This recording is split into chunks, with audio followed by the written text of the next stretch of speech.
தமிழ்நாட்டில் வெற்றான்னா கேரளாவை நல்ல டேஸ் முதலமைச்சர் ஆண்டு கொண்டிருக்கிறார் சொல்லிட்டேன்.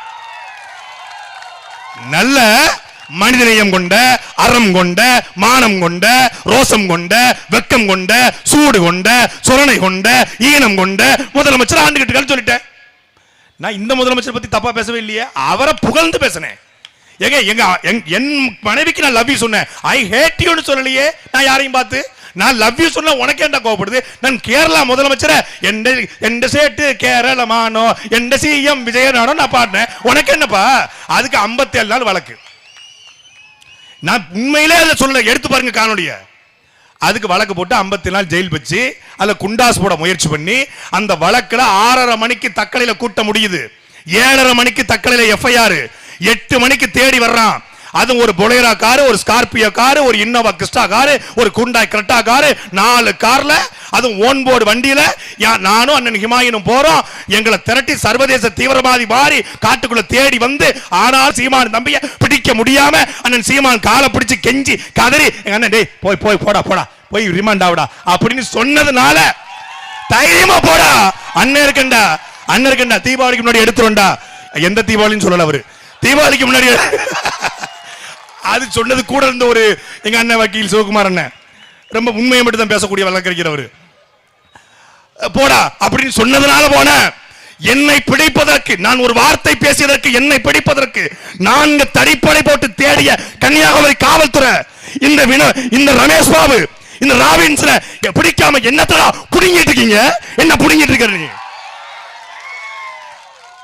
காளி என்கிற ஒரு தம்பி மீன் போட்டதுக்காக அவன் பாம்பு போட்ட மாதிரி தர்மபுரியில போய் பிடிச்ச நீ, 3 மணி நேரத்தில் கைது பண்ற நீ, சவுக்கு சங்கரை தேடி பிடிச்சு போய் கைது பண்ற நீ, வாய்ஸ் ஆப் சவுக்குங்கிற ஒரு அட்மின், ஒரு பிடிஆர் பழனிவேல் ராஜன் குறித்து ஒரு மீன் போட்டதுக்காக அவனை தேடி தேடி கைது பண்ணி 30 நாட்கள் சிறைப்படுத்திய நீ, நாம் தமிழர் கட்சி பொறுப்பாளர்கள் பேஸ்புக்ல எழுதுனா, ட்வீட் போட்டா, யூடியூப்ல வீடியோ போட்டா, தேடி தேடி வழக்கு போட்டு கைது பண்ணுகிற நீ, இந்த பிச்சைக்கார அயோக்கிய நாய், இந்த ரமேஷ் பாபு ஏன்டா கைது பண்ணல? இந்த ராபின்சன், அவன் ராபின்சன் கிடையாது, அவன் கருணாநிதி சன்னு, ராபின்சன். அவன் அறுத்தந்த கிடையாது, அவன் தான் சாத்தானின் பிள்ளை, அவன் தான் சாத்தானின் பிள்ளை. எல்லாரும் யார் சாத்தானின் பிள்ளைன்னு சொன்னாங்க? இவங்க சாத்தானின் பிள்ளை கூட கிடையாது, இவங்க சாத்தான், சைத்தான், பிசாசு, பேய். இங்க இவங்களை கைது பண்ணாம சீலன் மேல வழக்கு, நாம் தமிழர் கட்சி பொறுப்பாளர் மேல வழக்கு. எத்தனை நாளைக்கு இந்த ரமேஷ் பாபுவை, இந்த ராபின்சனை, ஜஸ்டிஸ் ரோக்கை, மத்த 13 பேர் எத்தனை நாளைக்கு நீ பாதுகாப்ப? ஒரு 2 வருஷம் பாதுகாத்துருவியா? ஒரு 2.5 வருஷம் நீ எழுதி வச்சுக்க. சிறைக்குள்ள போனாலும் அவன் செங்கு சமந்து சீரழிப்பான்டா. ஒட்டுமொத்த ஜெயில யாருக்கு நினைச்சிட்டு இருக்க? நாம் தமிழர் கட்சிக்காரர் தான் உள்ள ஜெயில இருக்கான். ஆதரவாளர் தான், தமிழ் தேசிய ஆதரவாளர் தான் உள்ள இருக்கான். முன்னாள் ரவுடியில் ஆரம்பிச்சு பல ரவுடி எங்கால மாறிட்டான். என்ன இது சரி வராது நமக்கு. இவங்க ஒரு இது கூட தர மாட்டாங்க, பரவல் கூட பண்ண மாட்டாங்க. இனிமேல் உள்ளே இருந்தாலும் பரவாயில்ல, திமுக காரன் உள்ள வந்தா சங்க கடிச்சிடும். உள்ள பல பேர் எங்கால் இருக்கான். உள்ள போனதுக்கு அப்புறம் தான் தெரிஞ்சது சிறையில சூப்பரண்ட் எங்கால் இல்ல, ஆனா chief order, additional superintendent, Jailer வரைக்கும் எங்க ஆளுக்கு தான். நீ எந்த ஜெயிலுக்கு போனாலும் உன்னை கக்கூஸ் கழுவு வைக்கல. பாடுறா நீ பாடுறா. நான் எல்லா ஜெயிலும் இருந்தேன். Nanguneri sub jail, Palayamkottai jail, Trichy jail, Puzhal jail, Tiruvallur sub jail, எல்லா ஜெயிலும். எங்க அண்ணன் தமிழ்நாட்டில் இல்லாத ஜெயிலு திருநெல்வேலி ஜெயில் மட்டும்தான். எல்லா ஜெயிலும் எங்க ஆள் இருக்கான். ஏய், ஜெயிலு கட்டுறது எங்களுக்கு தாண்டா. நாங்க படிச்சதே பாளையங்கோட்டை ஜெயிலு தாண்டா. மதுரை ஜெயில மைதானம் வைத்து மல்யுத்தம் நடத்துற பரம்பரைடா. வேலூர் ஜெயில வெள்ளை அடிச்சு வாடகை விட்டுறா. எங்களுக்கு நீ வழக்கு போட்டு பயமுறுத்துற. வழக்கு போட்டு இந்த 15 பேர் வழக்கு போட்டு அப்படி கூட்டம் கூடி கலைஞ்சிருவான். கன்னியாகுமரிக்கு வந்ததே எதுக்கு தெரியுமில்ல? கன்னியாகுமரி கட்சிக்காரங்க அண்ணன் சீமானுக்கு கன்னியாகுமரி வழக்கு இல்ல, அங்க ஒரு கூட்டம் போட்டோம்னா வந்து ஆர்ப்பாட்டம் அனுமதி இல்லாம போட்டோம்னா அடிக்கடி அண்ணன் வந்து போகும். அதுக்கு தானே ஆர்ப்பாட்டம் போட்டது. வழக்கு போட்டுருவாங்க, ஆர்ப்பாட்டம் போட்டே வழக்கு போடணும்னு ஆர்ப்பாட்டமே. அடிக்கடி வர வைக்கணும்ல, எங்க அண்ணனை நாங்க அடிக்கடி பார்க்கணும்ல. திருச்சியில் நாங்க ஒரு 4 விளக்கு வாங்கி கொடுத்துருக்கோம், அடிக்கடி திருச்சி வராரு. அப்ப நாங்க அடிக்கடி போட்டோ எடுத்துக்குவோம். எங்க வீட்டுல இருந்து மீன் குழம்பு சமைச்சு கொடுப்பேன்.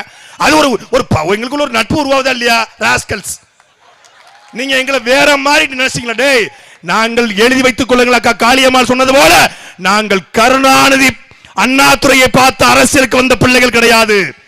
ஜெயலலிதா எம்ஜிஆரை பார்த்து அரசியலுக்கு வந்த பிள்ளைகள் கிடையாது. சீமானின் கரம் பிடித்து அரசியலுக்கு வந்த பிள்ளைகள் நாங்க. எங்களுக்கு பயம் என்பது எங்கள் பரம்பரைக்கு கிடையாது. நாங்கள் படித்த வரலாறு வான்கோழி புத்தகத்தை படிச்சு அரசியலுக்கு வரல. வான்கோழி புத்தகத்தை படிச்சு அரசியலுக்கு வரல. கருணாநிதி எழுதின புத்தகத்து பேர்லன்னு சொன்னா ரொம்ப சங்கடமாயிரும். நான் கொஞ்சம் கண்ணியமானவன், ரொம்ப ஒழுக்கமானவன், எனக்கு ஒரு சாட்டைக்கு ஒரு மதிப்பு இருக்கு. எங்க அண்ணன் அப்படி வளர்த்துருக்காங்க, அதனால பேர்லாம் சொல்ல முடியாது. அப்புறம் 18+ சென்சார் போர்டு அதெல்லாம். அந்த புத்தகத்தை படிச்சு நாங்கள் அரசியலுக்கு வரல. நாங்கள் புலித்தேவனையும் மருதுபாண்டியும் தீரன் சின்னமலையும் அழகமுத்துக்கோனையும் எண்ணிக்காரனையும் சுந்தரலிங்கனாரையும் மாப்போசியும் பார்த்து அரசியலுக்கு வந்த பிள்ளைகள் நாங்கள். எங்ககிட்ட கவனமா இருக்கணும். நாங்கள் அறத்தின் வழி நிற்பதா மரத்தின் வழி நிற்பதா என்பதை நீதான் முடிவு செய்யணும். ஒரு தலையை எடுத்துட்ட எங்க குடும்பத்துல, அவன் கேள்வி கேட்ட அதனடா நீதான்டா சொன்ன, கேளுங்கள் தரப்படும், தட்டுங்கள் திறக்கப்படும், தேடுங்கள் கிடைக்கும் என்றார் என்று சொன்ன. அவர் கேட்டா என்னடா தப்பு? அநீதி எடுத்து கேட்டான், அக்கிரமத்து கேட்டான், ஊழலை கேட்டான், லஞ்சத்தை கேட்டான். நீ கொள்ளையடிச்ச பங்கு தந்தனா நீ பங்கு பிரிச்சு வீட்டுக்கு கொண்டு போறதான் பங்கு தந்தையா? பங்கு தந்தனா என்னடா நீ பங்கு பிரிச்சு வடிவேல் மாதிரி பங்கு ஆட்டோ மாதிரி கொண்டு போயிருவியா? கேள்வி கேட்டா கொள்ளுவியா? அடிச்சு அயன் பாக்ஸை வச்சு மாதா சிலைய வச்சு அடிச்சு கொண்டுட்டு சிசிடிவியும் ஹார்ட் டிஸ்கும் எடுத்துக்கொண்டு போகிறான் என்றால் இது ஒரு பிளான்ட் மாட்ட திட்டமிட்ட ஒரு படுகொலை. இந்த படுகொலைக்கு நீதி கேட்டு ஒரு வார காலம் கதறிக்கொண்டிருக்கிறோம். தமிழ்நாட்டில் எத்தனை கட்சிகள் இருக்குது, எத்தனை கிறிஸ்தவ அமைப்புகள் இருக்குது, எத்தனை மனிதநேயவாதிகள், ஜனநாயகவாதிகள், ஒருத்தம் கூட கண்டிக்கல. எங்களுக்கு பாஜகவின் மீது விமர்சனம் உண்டு, பாஜகவின் மீது மிகப்பெரிய கடுப்பு உண்டு, எதிர்ப்பு உண்டு. ஆனாலும் அண்ணன் பொன் ராதாகிருஷ்ணன் வந்து உட்கார்ந்திருக்காங்க. அவருக்கு என்னுடைய ராயல் சல்யூட். வந்து நின்னாண்டா, ஏதோ அரசியலுக்காக வந்து நிக்கட்டும். இந்த மண்ணில் வாழ்கிற அதிமுக, கம்யூனிஸ்டுகள், விசிக, பாமக, எத்தனை கட்சி, ஒரு கட்சியினுடைய ஒன்றிய பொறுப்பாளரை திமுக வெட்டி கொண்டிருக்கிறது. நீங்கள் ஏன் கண்டிக்கல? இதே நாம் தமிழர் கட்சியுடைய தலைவர் சீமானா இருந்திருந்த யார் எல்லாருக்கும் அழுறோம். ரேகா என்கிற ஒரு தங்கை, பல்லடம் சட்டமன்ற உறுப்பினர் கருணாநிதியுடைய மகனும் சேர்ந்து அடித்து துன்புறுத்திட்டாங்க வீட்டை வேலை பார்க்க பிள்ளைய. அதிகமாக அறிக்கை விட்ட தலைவன் அண்ணன் சீமான் மட்டும்தான். நேற்று கோயம்புத்தூர்ல நியூஸ் 7 நெறியாளர் செய்தியாளர் தாக்கப்பட்டார் நேசப்பிரபு. அதற்கு முதலாளாக வந்து குரல் கொடுத்தது அண்ணன் சீமான் தான். தமிழ்நாட்டில் எந்த அநீதி நடந்தாலும் முதல் குரல் எங்க குரல். எல்லார் கண்ணீரையும் நாங்கள் துடைக்கிறோம். எங்கள் கண்ணீரை துடைக்க எவன் கையும் வர்றதில்ல. அதனால தான் நாங்கள் முடிவெடுத்தோம், எங்களுக்கு எவனும் வழிகாட்ட வர வேண்டாம், எங்கள் வழியை துடைக்க வர வேண்டாம், நாங்களே வழியாக மாறி எங்கள் வழியை துடைப்போம். எழுதி வைத்துக் கொள்ளுங்கள். நீ எத்தனை வருஷம் பாதுகாத்தாலும் ரமேஷ் பாபுடைய கடைசி நாள் நாம் தமிழர் கட்சியுடைய ஆட்சியில தான் இருக்கும். எழுதி வச்சுக்க. நாங்க ஜனநாயகத்தை நேசிக்கிறோம். எங்களுக்கு மரண தண்டனை மீது நம்பிக்கை கிடையாது, தூக்கு தண்டனை மீது நம்பிக்கை கிடையாது. ஒரு மரணத்துக்கு இன்னொரு மரணம் பரிசு என்று நாங்கள் நினைக்கல. ஆனாலும் எங்கள் அண்ணனை துடிக்க துடிக்க அடித்து கொன்ற அந்த அயோக்கிய நாய்களுடைய 13 பேருடைய இறுதிக்காலம் நாம் தமிழர் கட்சி ஆட்சி தான் நடக்கும். அது 2026 தொடங்கும். அதற்கு ஒரே ஒரு ஒண்ணுதான் செய்யணும். இந்த வலி, இந்த வேதனை, இந்த கோபம், இந்த எல்லாவற்றையும் அடக்கி வைத்துக் கொண்டு வருகிற நாடாளுமன்ற தேர்தலில் விவசாய சின்னத்துல போடுங்க. ஒரு ஓட்டு தான் மாற்றம். நம்ம அழுதிக்கிட்டு இருக்கோம். இதே நம்முடைய எம்பி உட்கார்ந்துருந்தா அவன் வந்து உட்காரணும்ல, எஸ்பி வந்து உட்காரணும்ல, நம்ம எம்பினா நம்ம எம்எல்ஏ நாம வந்து உட்காரணும்ல, டிஎஸ்பி ஏதோ டிஎஸ்பி மதியழகன் சொன்னாராம்ல, என்ன முத்துக்குமார் என்ன அடி வாங்கணுமா, சீலா என்ன அடி வாங்கணுமா, என்ன ஜஸ்டின் அடி வாங்கணுமா, டேய் தொட்டு பாடுறா, தொட்டு பாடுறா, நீ தொட்டு பாடுறா. டிஎஸ்பி என்ன சாகர வரைக்கும் டிஎஸ்பியா, எஸ்பினா சாகர வரைக்கும் எஸ்பி, ரிட்டையர்மெண்ட் ஆக மாட்டேல. இந்த திமுக ஆட்சியை தொடர்ச்சியா வந்துருமா? 2026க்கு பிறகு ஒட்டுமொத்தமான தமிழ்நாட்டு அரசியல் மாற போகிறது.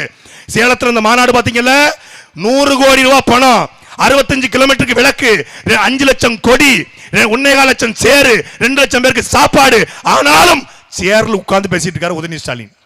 சேருக்கு மத்தியில் பேசிட்டு இருக்காரு உதயநிதி ஸ்டாலின். பேசிட்டு சீட்டு விளையாண்டுட்டு இருக்கான். சீட்டு அவங்க கிடக்க லூசு போய் நீ போடு மாப்பிள்ள.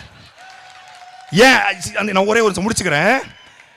இந்த கூட்டத்தில் இந்த கூட்டம் கலைஞ்சு போகுதுங்க. இந்த கூட்டம் இங்கே போட்ட இந்த சேர் அப்படியே இருக்கும், இங்கே வச்சிருந்த தண்ணி பாட்டில் அப்படியே இருக்கும், இங்கே வச்சிருந்த லைட் அப்படியே இருக்கும், இங்க வச்சிருக்க மேட் அப்படி இருக்கும், மைக் அப்படி இருக்கும். ஆனா திமுக கூட்டம் முடிஞ்சு போகுது. 10 பேர் வாழைத்தார தூட்டு போறான், 10 பேர் தண்ணி பாட்டை தூட்டு போறான், 10 பேர் உப்பை தூட்டு போறான், 10 பேர் சீரகத்தை தூட்டு போறான், 10 பேர் சேர்ந்து அங்க இருக்க சேரை தூட்டு போறான். அவனுக்கு என்ன, அவனை தூட்டு போன தப்பா சொல்ல, அவன் என்ன நினைக்கிறான்னா, டேய் இவங்க என்ன நல்லவங்களா, இவங்களே கிளாம்பாக்கத்துல கொள்ளையடிச்சு 4000 கோடி சென்னையில கொள்ளையடிச்சு 2 லட்சம் கோடியை கொள்ளையடிச்சு டூஜில கொள்ளையடிச்ச திருட்டு பைய. இந்த திருட்டு பைய குடும்பம் போடுற கூட்டத்துல திருநா தப்பே இல்லடா, நல்லவன்ட்ட திருநாதான்டா தப்பு, திருட்டு பையிட்ட திருநா தப்பே இல்லன்னு சொல்லி மக்கள் திருடுறான். மக்கள் மாறிட்டான். அந்த கூட்டத்துக்கு போயும் அவன் அண்ணன் சீமானுடைய வீடியோ தான் உள்ள உட்கார்ந்து பார்த்துட்டு இருந்திருப்பான். இதுதான் புரட்சி, இதுதான் மாற்றம். மாற்றத்துக்கு மக்கள் தயாராயிட்டான். 2024 நாம் தமிழர் கட்சி விழப்போற 1 கோடி வாக்கு பல வேற தூக்கத்தை கெடுக்க போகுது, பல பேருக்கு நெஞ்சு வலியை வர வைக்க போகுது. அது வரைக்கும் நாம் பகையை காத்திருக்க வைப்போம். நன்றி, வணக்கம். நாம் தமிழர். அடுத்து மாநில ஒருங்கிணைப்பாளர்